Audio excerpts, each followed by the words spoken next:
people don't want to work and there's a labor shortage and this sort of thing. Then when we dig into it, we start to uncover some of the real root cause problems, and it's not unusual for it to become apparent that it's a systems deficiency. It's like, oh, we as the general contractor are not giving our trades what they need. Then they have a bunch of gaps that have to be filled in. So it's not always a people problem. In many cases, it's a process problem or a systems problem. Michael Moore, welcome back to the podcast. So you were on a while back. It's been a year or so. So for those people who don't know you, introduce yourself, talk about the name of your company, where you're located, and what kind of work you do, if you would. Absolutely. Thanks, Todd. My name is Michael Moore. You just said that, but our company name is Waterton Construction Group. We're just north of Dallas, about 30 miles in a suburb called McKinney, Texas. We have a hardscape site work improvement company, and we do anything in mainly residential, some commercial land development. We do masonry, screening walls, wood, iron fences, vinyl fences, hike and bike trails, playgrounds, any site work infrastructure that goes in prior to landscape on the land development phase of construction, commercial or residential.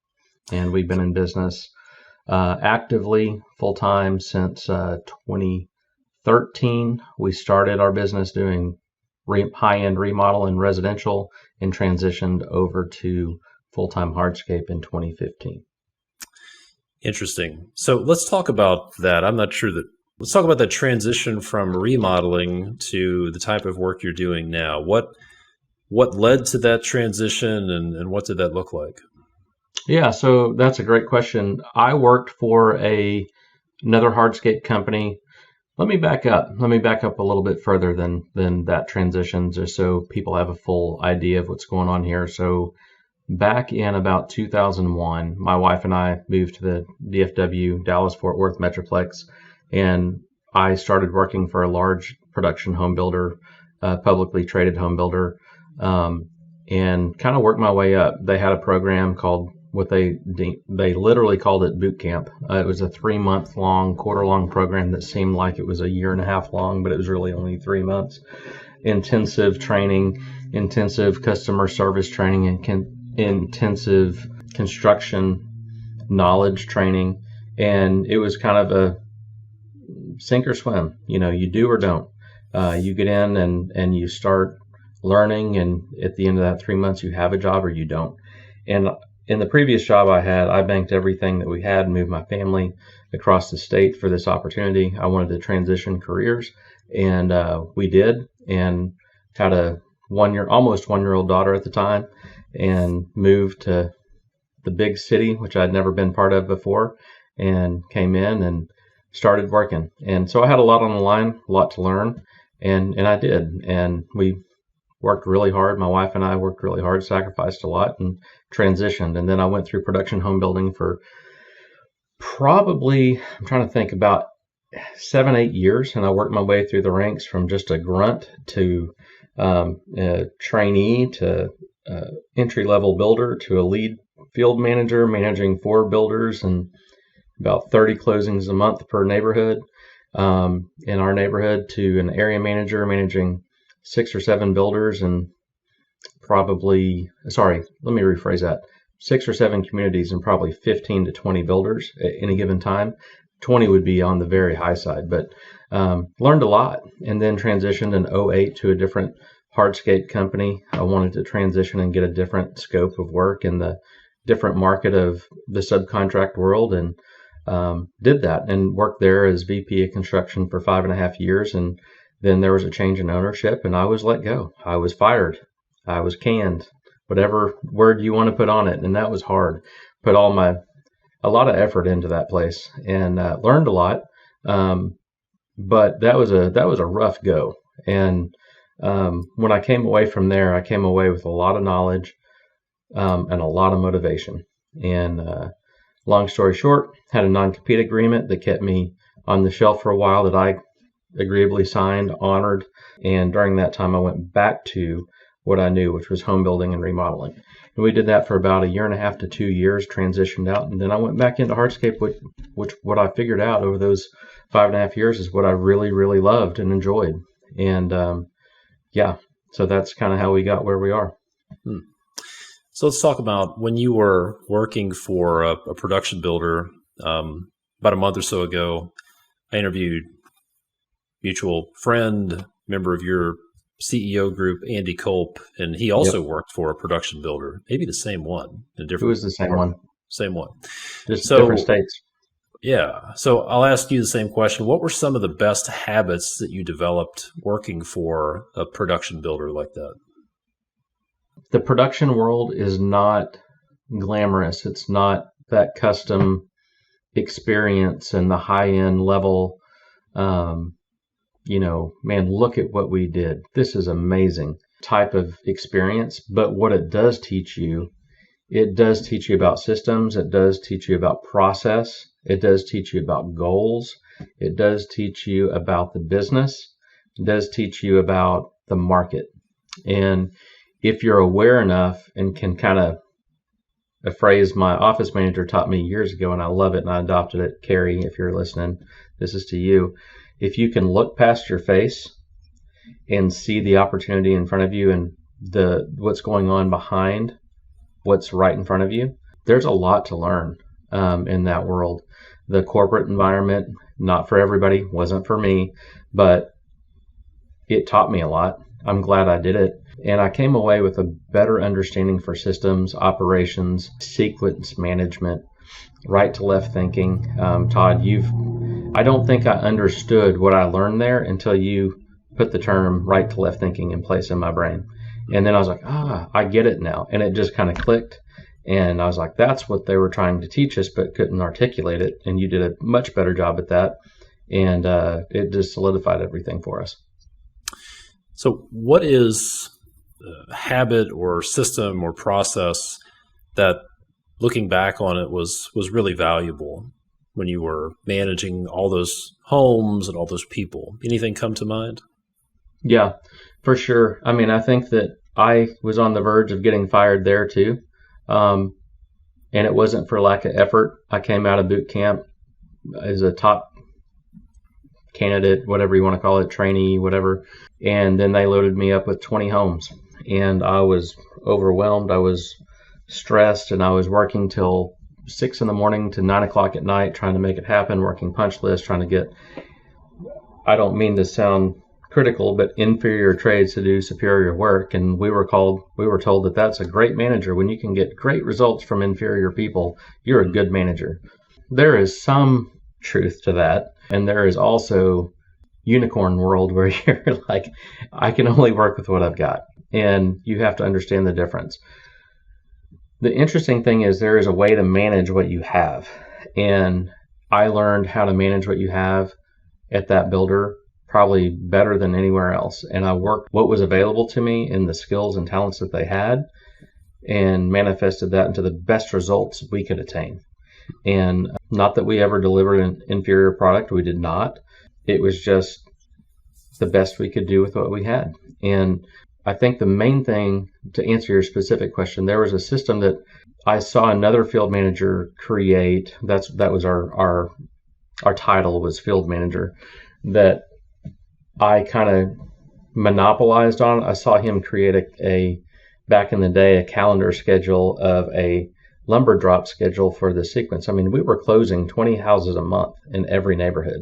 So we were grading 20, forming 20, pouring 20, framing 20, finishing out 20, closing 20 every month. So, I mean, you do that math. We had at any given time literally 100 to 120 houses under construction with 3 people. And we were making that happen. So he took this calendar schedule and figured out this lumber drop schedule. And I took that and I saw what he did. I was like, that's brilliant. And I took it a little further and I was like, we can apply this to a broader scope than just lumber. And we monopolized that. And I really got into a sequence and a system building procedure with that. And our neighborhood knocked it out of the park. Customer service numbers went up. Our production time decreased. Our profitability went up. Our vendors were happy. They knew what to expect. And it was just a great experience for me to see a system executed properly can deliver more than just production. It can deliver a whole host of productive things. Yeah, I'm curious. I hear a lot of people talk about their trades and labor, and people don't want to work, and there's a labor shortage and this sort of thing. Then when we dig into it, we start to uncover some of the real root cause problems, and it's not unusual for it to become apparent that it's a systems deficiency. It's like, oh, we as the general contractor are not giving our trades what they need, and they have a bunch of gaps that have to be filled in. So it's not always a people problem. In many cases, it's a process problem or a systems problem. So we're going to talk about some of the pretty dramatic changes that you saw in your business over the past year. Here we are in early 2023. 2022 was a great year for you. Quite a few pretty significant changes that you made to get the results, which we'll talk about. But let's go back a few years. We've been working together, I think, about 3 years now. Is that right? 3 years? Little over 2. Yeah, about 2.5. August will be 3. Yep. Feels like a lifetime. I'm going to be honest with you. But I'm glad I made it so long for you, Todd. So let's go back to before we started working together. What were the main problems you were having initially that led you to reach out about working with me? I think before I go into problems, let me tell you, well, I guess they're problems, but they're also symptoms. Let me tell you about where I was emotionally, mentally, financially, and be real transparent with you and your audience. I would take walks at night after my work day and try to process what just happened that day, that week, and what was going to happen tomorrow.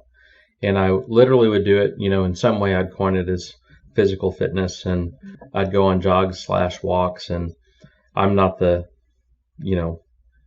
specimen of health by any means, but I would coin it as that and try to go out and do something productive and get some time to myself and think. And when I would do that, I used to listen to music, and then I transitioned to podcast, and I was just reaching for anything that would give me some clarity, give me some direction as far as how do I do this? How do I do this right? How do I get this corrected? How do I survive this?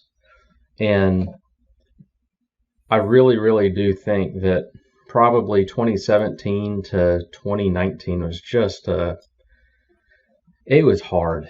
That doesn't even encompass the emotion that I feel when I think about how hard it was.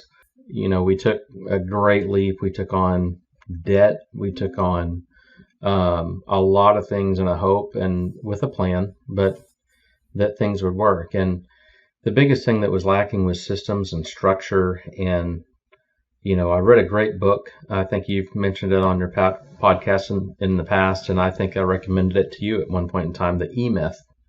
And it's a fantastic book. I would tell people, if you're struggling with systems and processes, that's the first step. Start there, and then pick up the phone and call Todd and say, I read this great book and I have no idea how to do this. Because that's where I was, honestly. And when I read that book, I started listening to your podcast on walks, and just like how I can't lose. I can't lose to this. I can't be beat, And that goes to my nature and being competitive and driven. And I'm a lot of things, but a quitter is not one of them. And I wasn't going to be beat. So I had to figure it out. And I had hired a previous coach, had a good relationship with him, went well for a time, and I kind of outgrew what I was being coached on. And I found you and your podcast. I was like, oh my gosh, they have people that aren't just remodelers and aren't just builders. They've got electricians and plumbers and utility contractors. I'm like, oh my gosh, where's to spend my whole life? And started listening to people that their businesses were on death's doorstep, and ours was similar. And I think we just it helped me hearing those podcasts in some way. Todd, when I reached out to you, I kind of saw you as some celebrity. And maybe that's just because I'm, as old as I am, being 45 years old and the generation, we didn't grow up with podcasts. I'm like, oh, they're on the airwaves. They must be special, but I mean, in some way it kind of had some glamour to it. And I was like, when you talked to me on the phone, I was like, oh my gosh, I talked to Todd Dawalt. I've listened to like 30 of his podcasts, and, I'm talking to the guy, that helped me through months of evening walks, and processing. So that was really cool when I got to talk to you and then tell you my fears, what I wanted, and your concerns about hiring people and the type of people you wanted to work with, and in your private coaching business, which I think, at the time I think your business model has changed a little bit, but, all that said, I think I was excited that I had the opportunity, and we started working, and yeah, I mean, I don't want to get ahead of ourselves, but that's kind of how we started and how I found you and what led us to you. It was a sad, I hate to say the word sad, but there was sadness involved, a lot of pain, a lot of frustration, a lot of fear, a lot of optimism at the same time. And I didn't know how to channel that into productive, profitable execution. And you helped me with that a lot.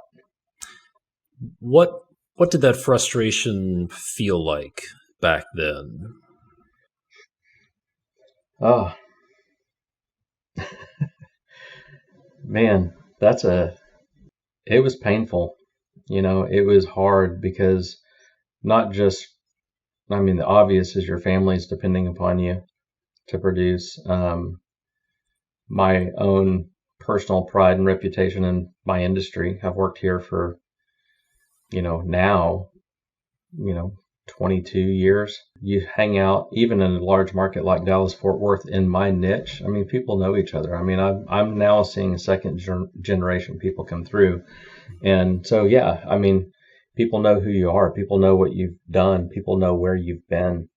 And the last thing I wanted to do, I thought it would be kind of career suicide, is to fail at this. And, or it wouldn't be career suicide, but it would be entrepreneur suicide in this niche.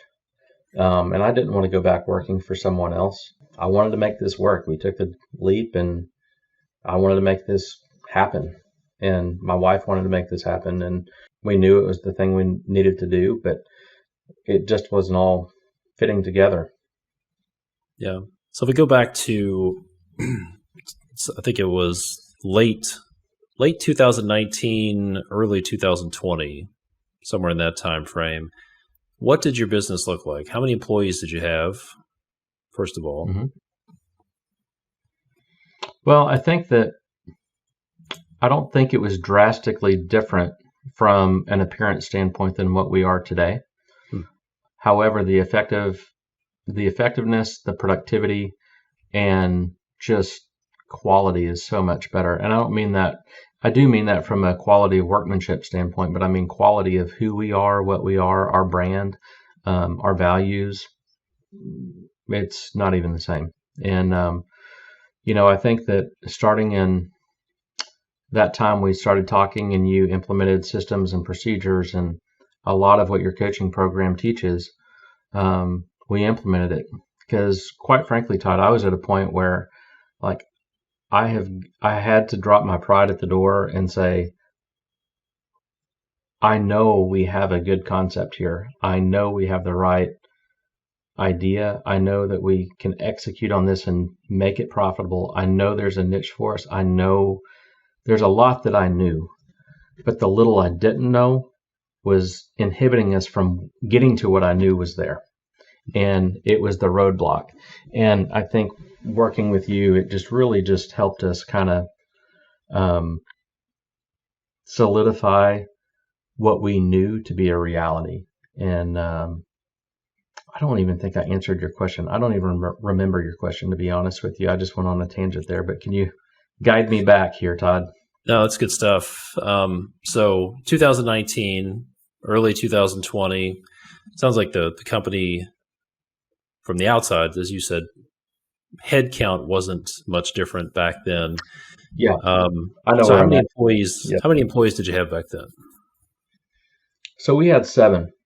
Okay. We had 7, and you know, we had an office manager, an estimator, myself, my wife doing admin HR work and supporting me, just keeping my head on straight.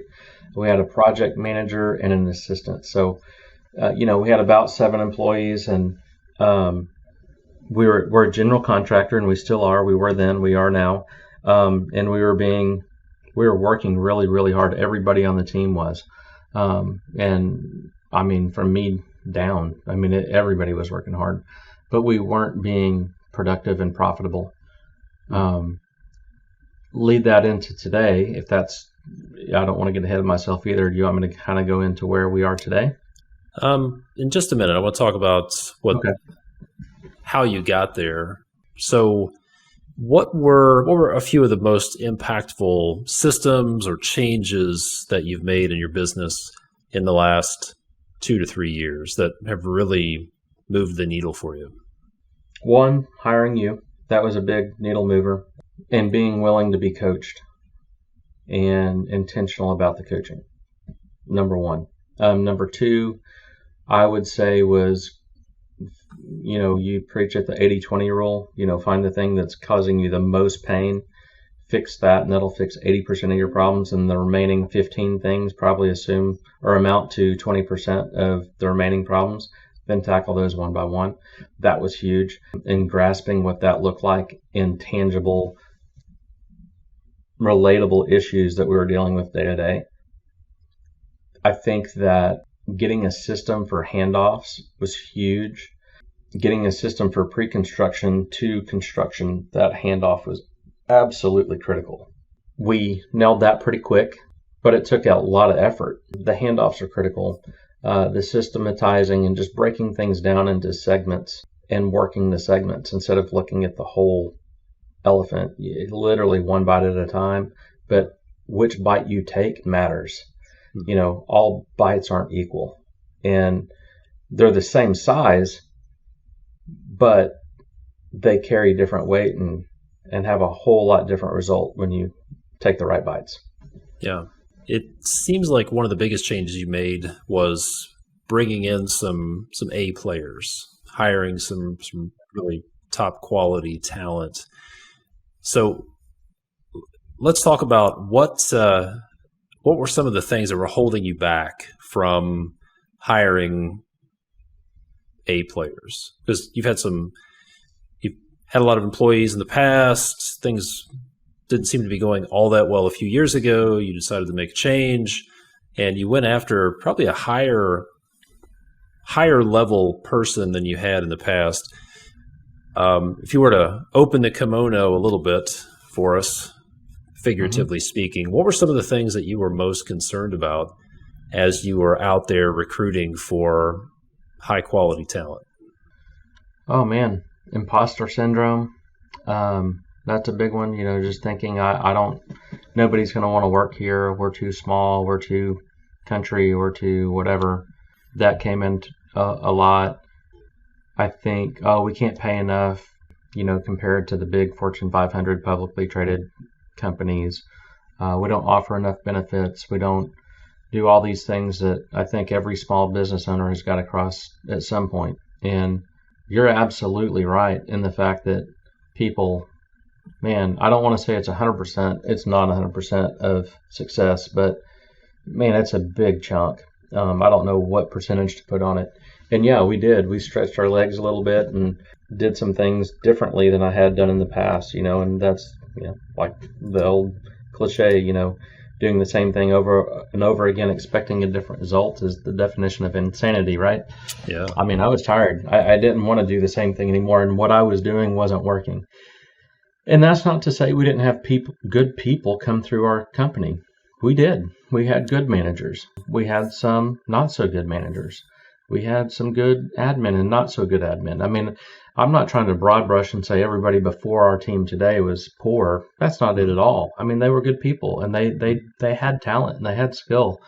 It was probably more than anything a lack of leadership on my part to hone and tell them and show them as Todd likes to say, what does winning look like?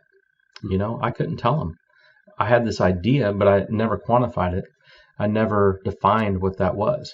And man, you can have the best people in the world, and if they don't know what winning looks like, winning's pretty hard. Yeah. If they don't know where the goalpost is, or if they think they're playing baseball and you're playing football, it's really hard to win. Definitely. But I think to that too, that's the thing too, Todd, that I learned as well, is that I had to figure out what winning looked like for us.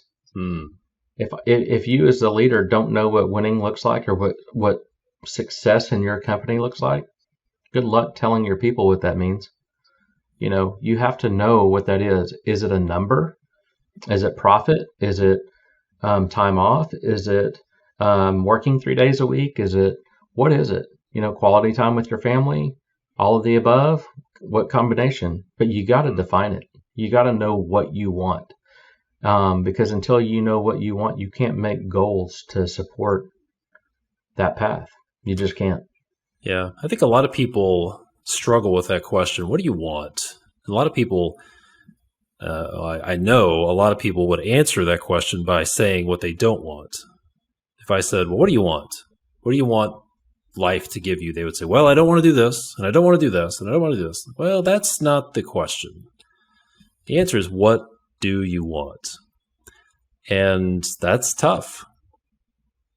That's a tough question to answer, but I think exactly for me, I can say something to this, is that I had never been in a financial position to say, what do I want?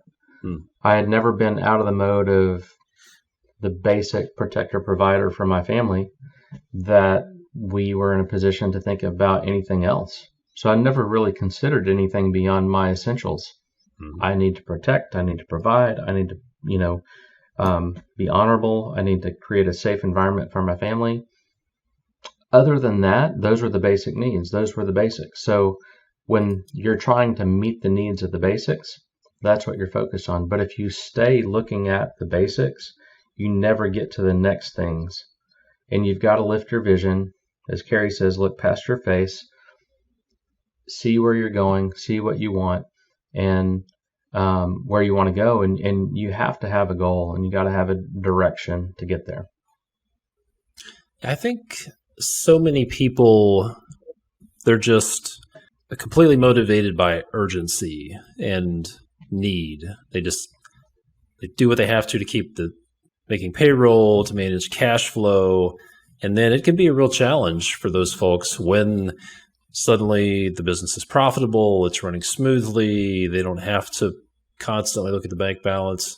Then they struggle with, okay, well, now what do? I don't have these fires to put out. There's nothing really driving me. Now I get to pick what I'm going to do. And that can be a real challenge. It can be uncomfortable. Oh, it is for me. I can tell you that. Yeah.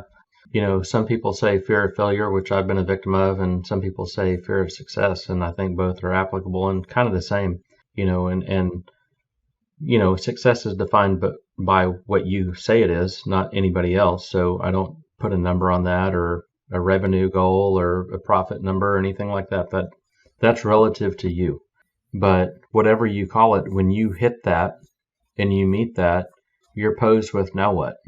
And I think that you've helped me see this, and others have as well, but you can't delay happiness until you reach success. You've got to find it along the way and make sure that whatever success is to you is something, it's a destination, but it's not a contingency on your happiness. It's not a contingency upon your contentment. And if you only have your destination as your goal, you'll get there and you'll be disappointed, because you'll be like, I did it. And you'll high five your wife or your team or your partner or whoever that is and be like, hey, we did it. And then they all leave and they go away and you're left with yourself. And then you're like, now what? Now what? And then you're hollow and empty. And that is not what you want. So be careful about setting all your sights and all your hopes on a destination thinking when I get there, it's going to be okay. No, that's a fallacy, I think. I agree. I can remember a few distinct times when 15 years ago, once I was walking through the parking lot. I had just negotiated a lease with a national tenant on this large commercial building I owned. It was going to be a game changer. I'd been working on it for 6 months, 9 months, something like that. It was huge. And I remember walking across the parking lot from the bank back to the office thinking, we did it. And then I was like, I thought I would be happier right now. And I'm not happy. And then I can remember driving back from Chicago, meeting with the owners of a company I worked for who'd just given me this big bonus.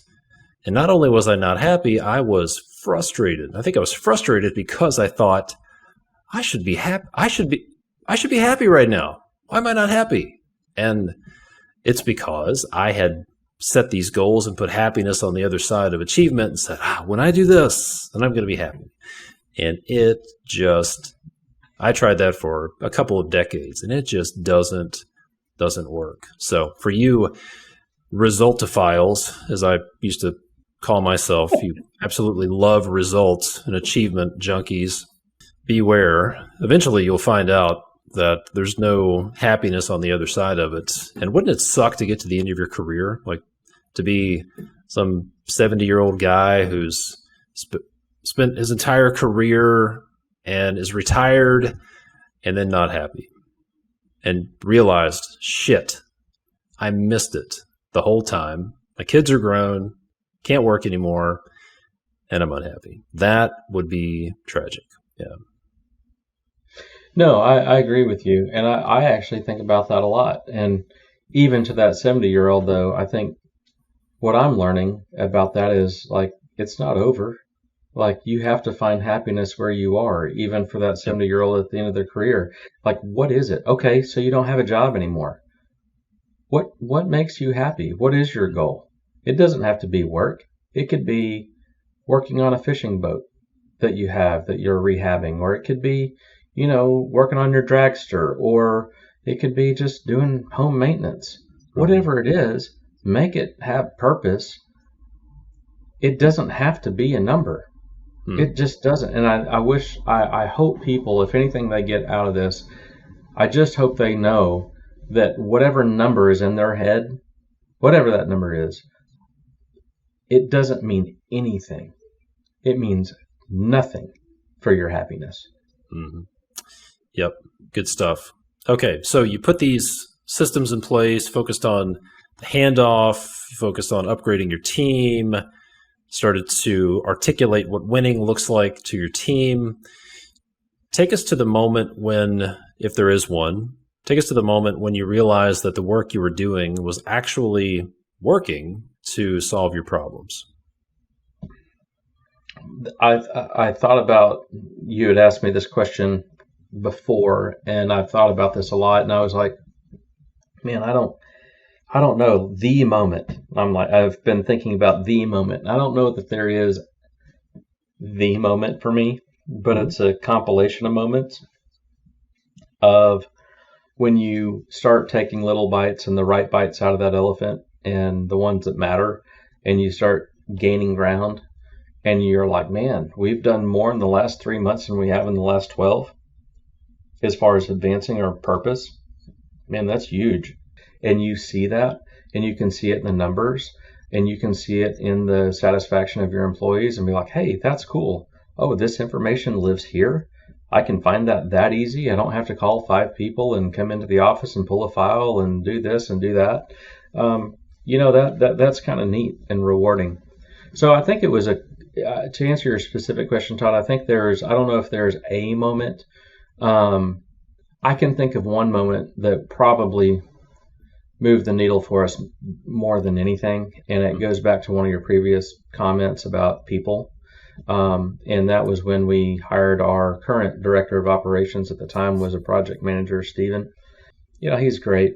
man, I can't say enough good things about him. I can't say enough about our team. I mean, it's not just Steven. I mean, it's Carrie and Ruben and, Deja and Omar and Angel. I mean, it's everybody, Reagan. I mean, it's all of us. So I don't want to sit here and just elevate Steven. That's not it. But I do think Steven was a catalyst for change in our culture, in our operation. And you had kind of coached me because we're not really residential. And we're not really full-blown commercial. We're this weird niche kind of in-between place.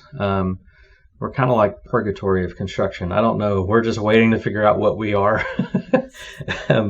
But, it's kind of this, there's a little bit of both, because we're dealing with a lot of residential level subs and dealing in a commercial world. And we have to blend and be able to say, okay, we need managers that can deal in the commercial world and have the conversations and do the RFIs and do the submittal packages and do all the things that you do in a commercial world, and yet transition to, I don't want to say down, that sounds like I'm degrading them, but transition to more of a basic level tradesman.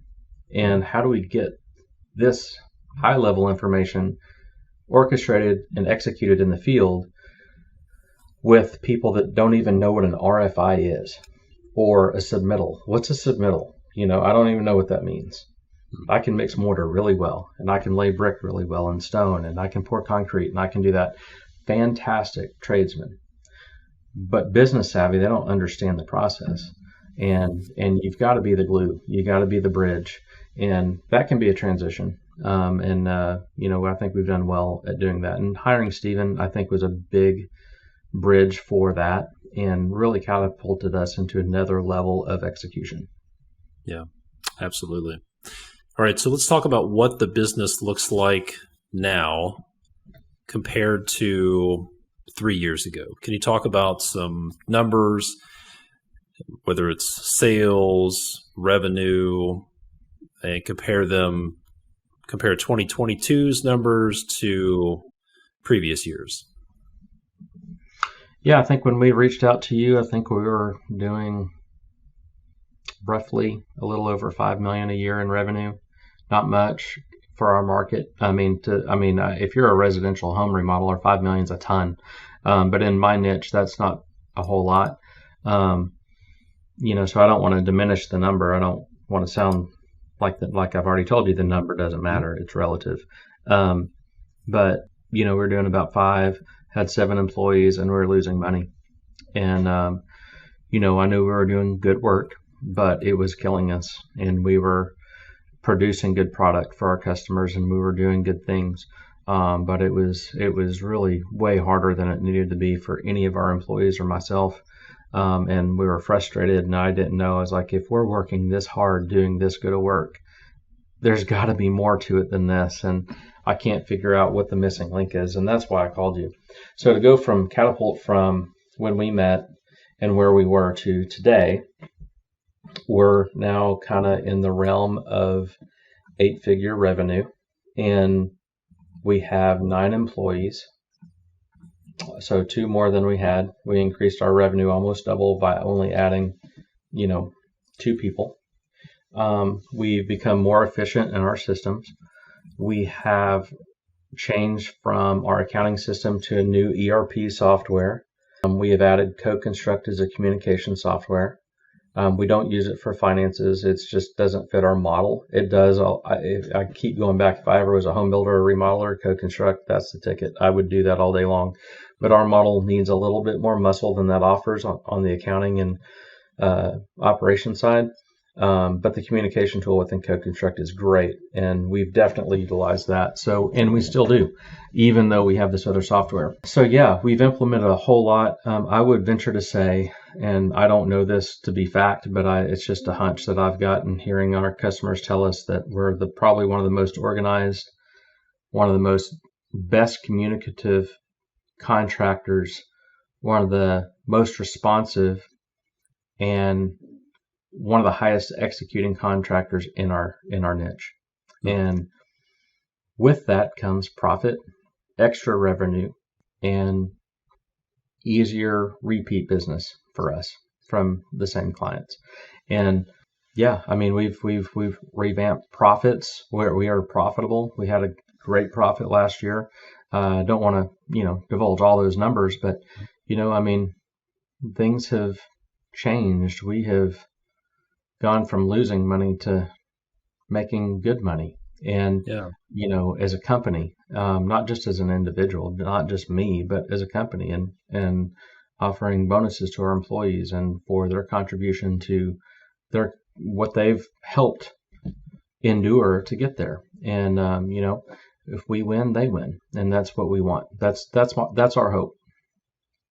So let's talk about maybe in percentages, compare Yeah. 2022 to 2021. How much did your revenue increase from a percentage from 21 to 22? As a percentage increase, we increased about 33% in Okay. revenue. Profitability, we increased 60%. From a sales standpoint, we increased 35%. So Those are year just over year. Let me make sure I year get over these year. Yeah. numbers right. So year over year, sales increased how much? About 33%. Okay. Profitability went up 60% and revenue went up about 30%. Is that right? Yep. Correct. So some people would say, yeah, you can increase your top line, but you're going to pay for it on the bottom line. That's not what I'm hearing you say. Nope. Top line grew and bottom line grew. Bottom line grew twice as fast as the top line. Yeah. So you have 2 more employees than you did 3 years ago, and you were at 5 million. Now you said 8-figure revenue, profitability's up, sales are up. Let's talk about what has that done for you. How is your life different? Whether it's, I'll just leave that open. How is your life different now? Oh man, go back to the walks in the evening. I kind of stopped doing the walks because I didn't need them as much for a mental aspect. I do need them physically. um, yeah, I mean, just the emotional toll that took for many, many years. And I can relate to anybody starting. I mean, I call it, I'm going to write a book one day and title it Ownership Island. That's the only place every business owner lives, and they think they're the only person on the island. The problem is every owner is there. They can't see anybody else. They can only see their circumstance. So, it's a lonely, lonely, lonely place when you're at the top or the bottom, to be honest with you. And, but when you're at the bottom, you only think that the top's got to be better. It only is if you make it. Not only choose to keep your sights on what makes you happy, not a number. The numbers are important. The numbers drive you. The numbers are goals. The numbers absolutely matter. And if you talk to anybody that knows me, Todd, you know me. If you talk to my CEO cohorts, in that group, they'll tell you I know my numbers. And they'll tell you that I'm driven by numbers and I manage to the numbers. They're important and they matter, but they don't bring you happiness. But you've got to set goals that do matter, and numbers do matter. So all that to say this is that I'm in a much better place now, emotionally, mentally, spiritually, all those things. But I don't think I would have been in that place if I didn't go through some of the pain that I did. I think that helped me appreciate where we are. Not that we don't have more growth to do, not that we don't have improvements to do. Yes and yes. All of that's true. But I'm at much more peace and calm. I'm not trying to work 60 hours plus a week, trying to do bids on my kitchen table at 3 a.m. to hit a bid deadline while I'm managing stuff. And that chaos has gone away. I can tell you, I mean, maybe 1, maybe 2 jobs a year I get my hands in on bidding at this point because we have our team and our systems working. I'm really more of a consultant to the process. And I definitely think my hours needed at the office is a lot less. Used to was full time. at least 40 hours in the office plus whatever I could get in the field. So probably 60 a week. And honestly, I mean, with the team we have in place, as well as they execute and as good as they are, I could, if I was focused, I could probably say, 20 hours a week of focused effort, and I can get my job done there. Yeah. So what do you spend your time on now? What are some of the high leverage activities that you have time to spend on these days? Well, without getting into real specifics with our financials and our equity structure and all that stuff, it's allowed me time to work with my CPA, attorneys, equity partners, capital investors, and liquidate equity, bring it back into the fold of our company, pay off debt, work on strategies of making our business have what Stuart Pageant called in one of our live meetups that I attended with you, Todd, terminal value. That term has been burned in my brain now. And I want to make sure that I don't just have a business that makes money, but I have a business that has value. And not just to me, but other people. Because one day, if my daughters don't take this business over, which at the point in time, they don't have any interest in that, and I don't blame them. I don't know many girls that are chomping at the bit to go build some walls for dad. And I don't, I get it. And they're fantastic in their own lanes, and they're doing amazing. But somebody, at some point, I can build this to just make an income and have a job and make money, or I can build this to have some legacy value to it for my family and future generations. I want to build something that other people desire, so they look at that and say, you know what?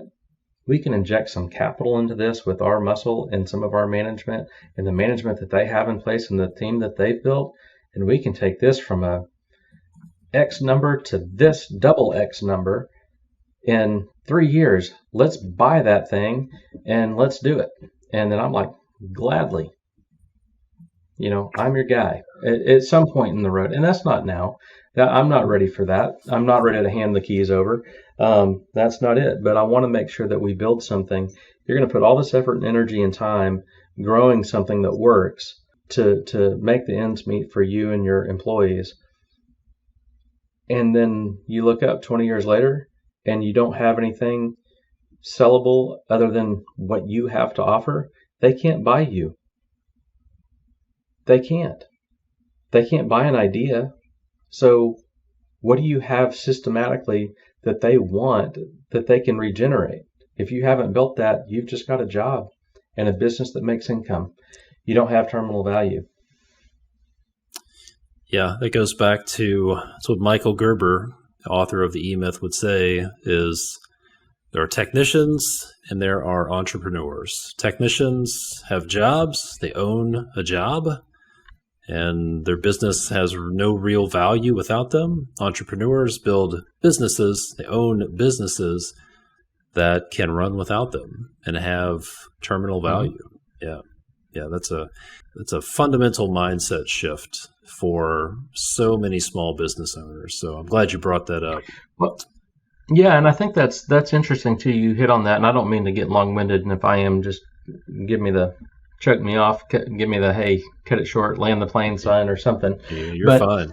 I think that's the thing too, is that I've even told you this in some of our coaching calls, Todd, is that, I'm having to create some positive pressure for myself, because the negative pressure that I had from customers and the negative pressure I had from hitting a number to pay sub payroll and employee payroll, that I call it negative pressure because it's a stress. It's a minimum requirement you have to do to hit goals to keep the doors open and pay your employees and pay yourself and do all those things.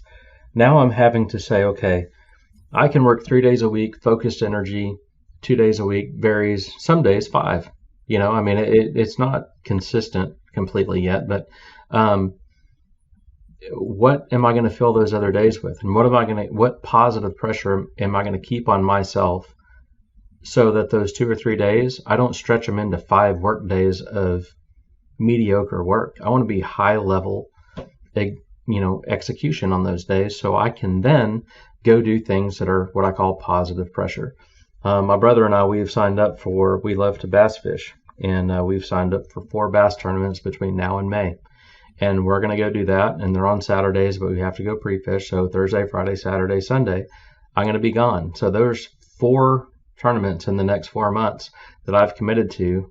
And I call it positive pressure because I know I have this positive thing coming that I really, really, really enjoy. But I only get to do that if I execute on the days I'm there. And if I don't execute, something falls through the cracks that I'm not willing to let fall through the cracks. That's positive pressure. And I'm trying to learn things. Hired a fitness coach. I'm going to work on my fitness over the next 12 months. I'm announcing that to everybody on the World Wide Web. I will look different in 12 months than I do right now. Not that I'm horrible, but I have some improvement to do. And y'all will hold me accountable to that, I need some positive pressure in a couple areas of my life. And, execute to a point where you need positive pressure so you can hone and polish the rock that you are. So you're not this jagged, rough thing all the time that everybody gets scraped by, but somebody wants to hold their hand, Yeah. You're a very attractive man, Michael. I think you're doing just fine. No, thank you, Todd. 12 months from Thank you, now, Todd. come back on here and talk about the dramatic transformation. Yeah. So positive pressure, you're creating some positive pressure on yourself. I've found that comfort it's a trap. Because I think a lot of people want comfort. They want things to be easy. They're like, I want a zero stress, zero demand life. I just want to go sit on a beach somewhere.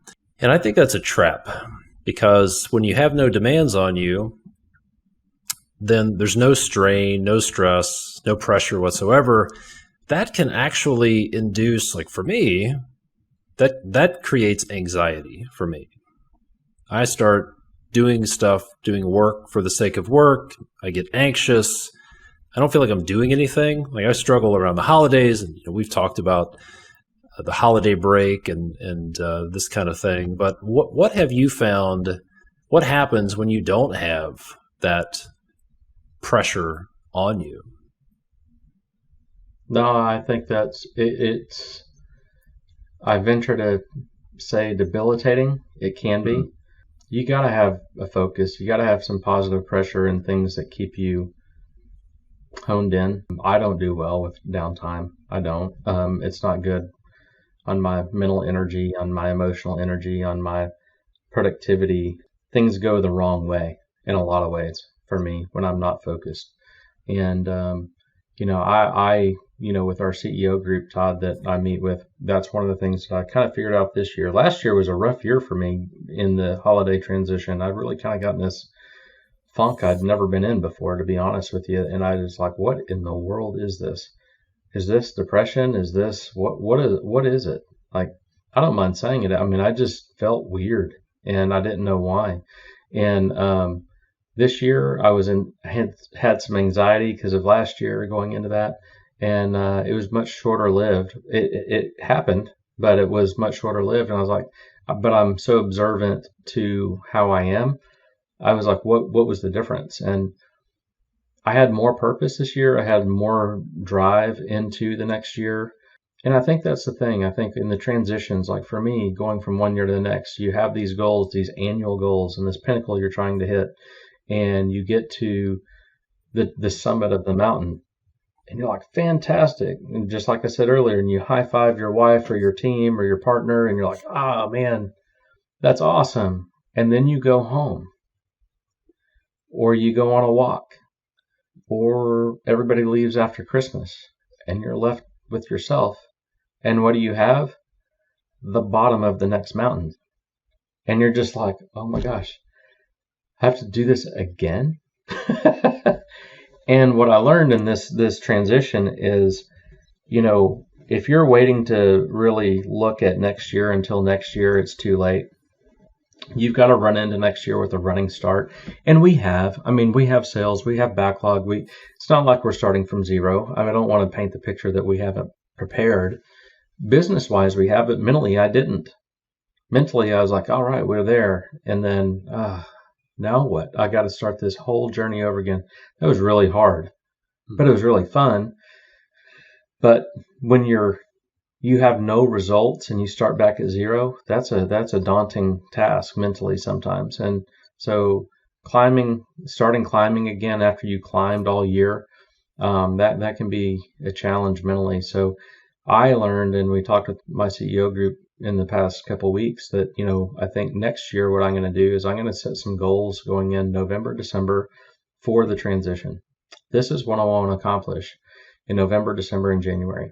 And they don't have anything to do really with my annual goals, my revenue target, my anything.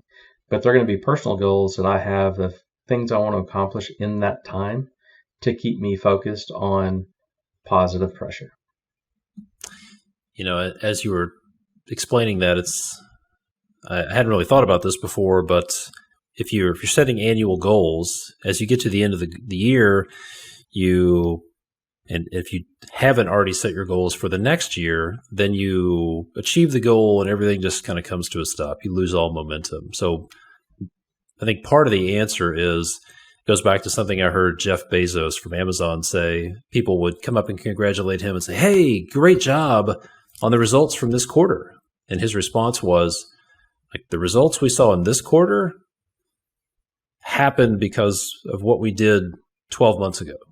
And like right now, we're focused on 6 quarters from now. So maybe part of the answer is to have this rolling set of goals where you're always looking 6 months to 12 months in advance, so that you kind of blow through the end of the year and you're already focused on other things like that. Yeah, but I like the idea of having some specific positive pressure to get through that year-end transition.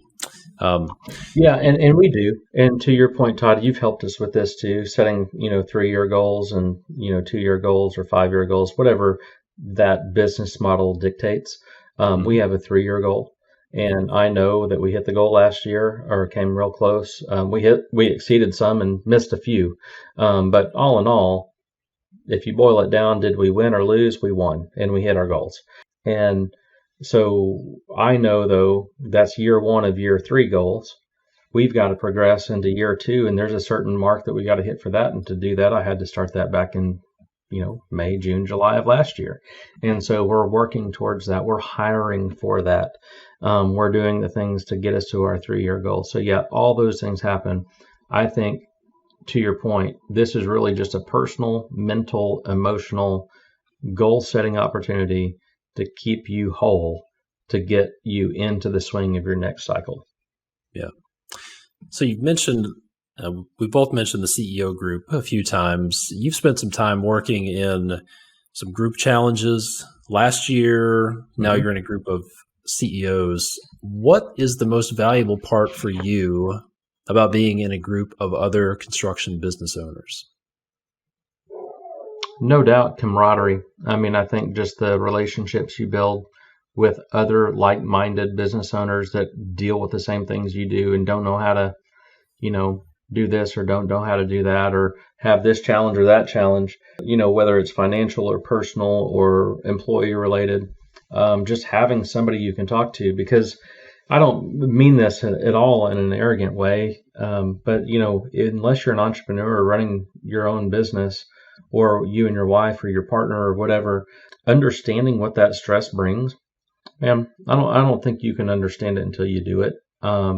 And so if you go up to your neighbor or your church member or somebody you have fellowship with, not to demean what they do at all, like it's valuable, but if they don't have that same paradigm you do as a business owner, and go up and you want to talk about, man, you're really struggling with your revenue goal and it's, we're this million short or that million, or this, or man, we killed it. We hit another extra million in revenue this year. And they're just thinking, million? What? And they're like, oh my gosh, that must be nice. And you're like, you have no idea what I'm talking about. But the business owners and the entrepreneurs are like, man, that's good. Okay. What challenge does that bring? How do you cover the cost for that? How are you going to float that revenue until you get funded? How are you going to do this? How are you going to cover your employees? How are you going to add that extra employee you need to get to that revenue when you haven't received $1 yet? There's so many layers to it that others just don't have to think about in their reality.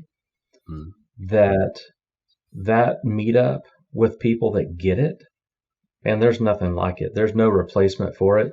And I would encourage any listener you have that if you're on the fence about going to a live meetup with Todd and his team, man, just pull the trigger, commit the dollars. It'll be a wise investment, and you'll thank me later for it, because it'll change your life, literally.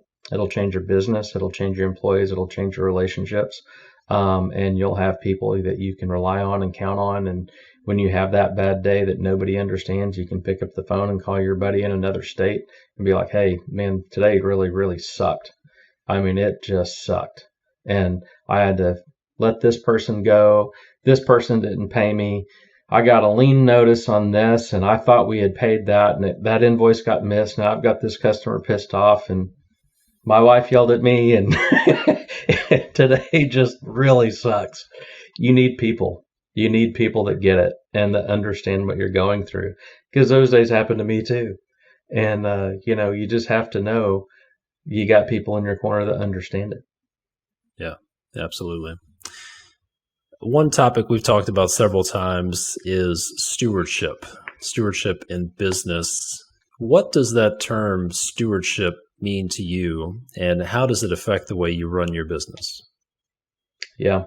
And I think we did a podcast previous. I'm going to go in depth as I did in that one that we had done before that previous interview.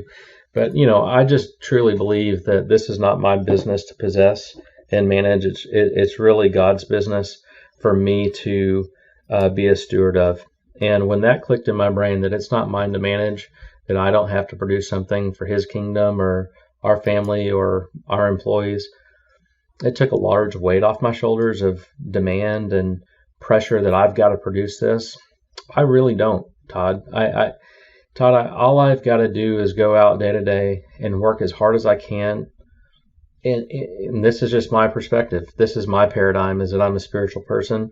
I believe in Jesus, and he's the Lord of my life, and I dedicate my life to him. And, it helps me have something higher than myself that I stay focused on. And I see this as his business that he's given me the opportunity to manage.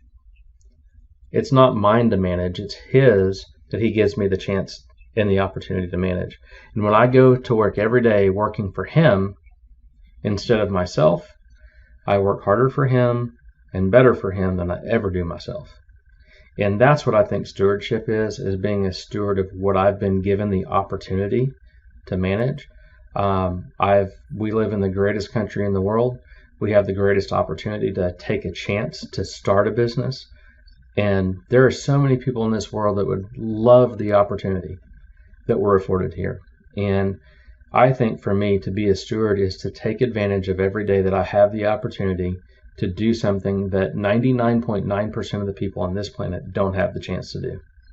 And if I focus on that and I work towards that instead of, oh, it's my business, it's my employees, it's my company, I lose focus if I get there. And I have to remind myself of that. It's not like I've got that dialed in every day. I have to remind myself of this sometimes daily, sometimes weekly, definitely monthly. But I got to center myself back on that stewardship principle. Good stuff. I think a lot of people that want to go into business or scale their business they would think, well, it's all about tactics and strategy, and they overlook the mindset. What advice would you give to somebody when it comes to mindset if they want to get to the next level, whether that's to start a business, buy a business, run a business? What are some mindset shifts that you've made in recent years that you feel like are really crucial to success? I think for me is, don't look at how big the problems are facing you, look at how you can be better.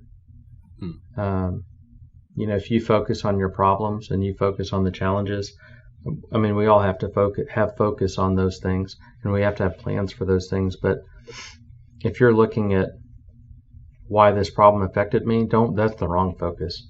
You got to focus on, okay, here's a problem. How can I be better to solve this problem? How can I be better to get over this hump and through this problem? Don't focus on the problem. Focus on you. Because problems are going to exist whether you've, quote, arrived or haven't arrived, have success, don't have success. They're going to come through your whole life. And I really think it's a mindset of how do you become better instead of how do the problems get easier? How do you remove the problems? You don't. You just overcome them. And the only way you overcome them is by being better. And that's a challenge. And some days I'm not better. And some days I struggle. And some days I'm worse than I was the day before. But if you collectively, kind of like the stock market ticker, trend upward, you're going to go up and down. You're going to have peaks and valleys. You're going to have mistakes. You're going to have problems. You're going to have setbacks. You just got to trend upward, man, and just keep pushing and growing. And mindset is huge. If you lose your mindset and you give up mentally, you're done. You're toast. You might as well hang it up, sell it, whatever you want to do at that point. And there are points where you get to that brink and question that. I'm not talking about questioning it. That can be motivation to get you back in the mindset of conquering your problem and overcoming your problem. So don't think that the question entering your mind is defeat. But, I think Andy said this, in one of your podcast interviews. I think the quote came up, and I want to give credit to whoever the quote came from. I don't remember what it was, but failure is not falling down. Failure is staying where you've fallen. Mm-hmm. And if you fall down or you get kicked, that's fine. I mean, it's going to happen. It happens to me weekly. But if you stay there, yeah, you'll fail. But if you get up, you haven't failed until you quit. Yeah, good stuff. Good stuff. I agree. Mindset it's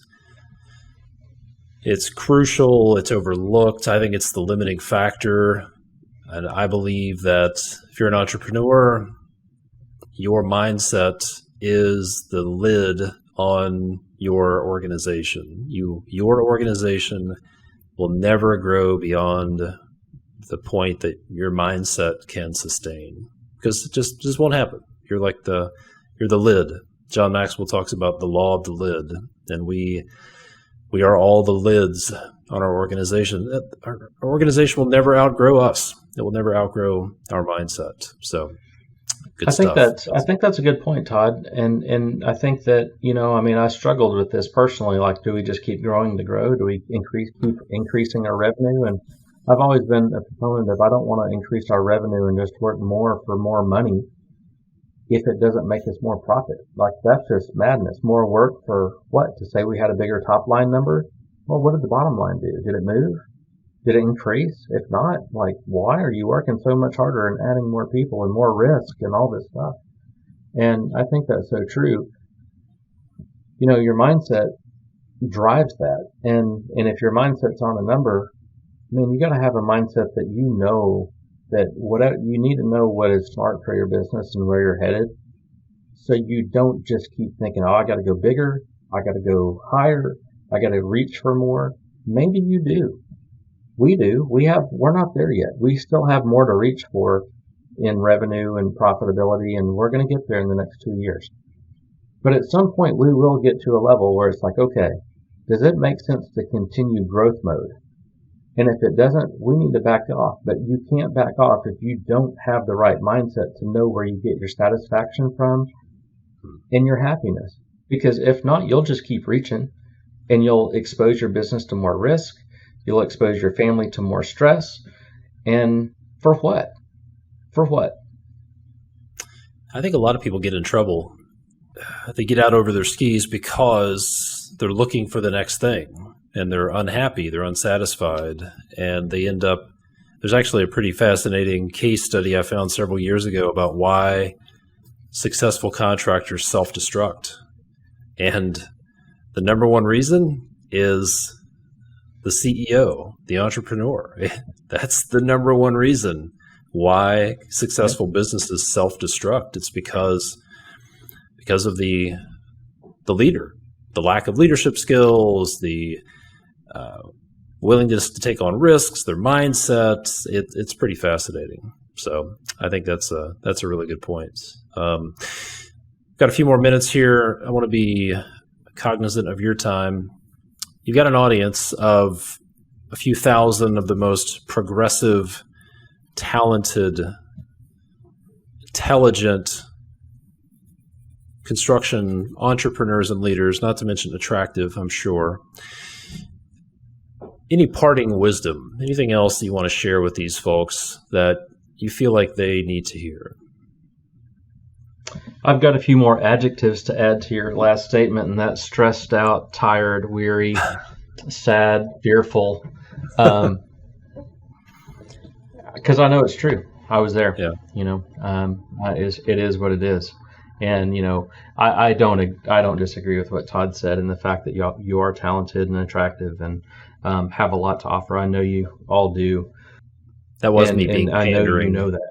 By the way, yeah, I was. No, definitely I know being that. pandering. But I think that's my parting words. Is that I think that where you are, it's okay, and that's just part of where you're going to go, and that will, iron sharpens iron. The fire, works out all the impurities, all those cliches that we've heard our whole life. But it's true. They're not wrong, and they lasted the test of time because they're true. You just can't quit, but you also can't stay the same, because if you stay the same, you have quit. You just got to keep reaching. I think you just got to look how you can reach in a positive way and develop skills you don't have, because the ones you have gotten you to here, and that's great. And it's probably enough skill, talent, and ability to get you where you need to go if you have some help. But you got to have some help in the weak areas to bridge the gap that you don't even know about. And it's not much. It's just you got to be teachable and coachable, and you got to reach out to people like Todd and his team to help you with the things you don't know. They will help close those gaps if you're teachable. And that's what I would tell you. Have the right mindset, be a steward of your business, work for God, not yourself. It's not yours to manage. It's yours that you have the opportunity to manage, and keep that mindset. That's what I would tell everybody. Great advice. Great advice. If folks want to connect with you, get to your website, apply for a job with Waterton Construction, where's the best place for them to go? Yeah. Hey, job. We're looking for an estimator. If you want, we have another spot for that, so I'll get a plug in. I think the best way, Todd, I'm sure you can share my email address in the show notes there, but we are on Facebook. We're not prevalent on Facebook. I'll be honest with you. We're not prevalent on LinkedIn. I'm on LinkedIn. If you want to reach out to me there, you can. Our marketing strategy doesn't lend itself too much to social media as much as it did when we were in home building and remodeling. So we don't do much of that. A lot of it is relationship driven at this point. But we have a website, watertonconstruction.com. And then my email address, which I'm sure Todd will put in the show notes. And then Todd, if you want to put my phone number out there, I'd be glad to take some calls. Just that's fine too. Love to talk to anybody that has any questions, and if I can be a sounding board or an encouragement to you, I love that opportunity. I appreciate that. And I know those are not just hollow statements. I know you've talked to a lot of people. A lot of people have reached out to you, and I've heard back from them saying how impactful it was. So thanks for taking the time to be on here. Congratulations on the success that you've achieved. Just a testament to what hard work, systems, perseverance will do. And I certainly look forward to the results you're going to see in the coming years. So thanks a lot, man. I appreciate it. Well, thank you, Todd. I appreciate all your help too. I really don't think that we would have achieved what we achieved without your help. So I really do appreciate it. It's been my pleasure. Thanks, man.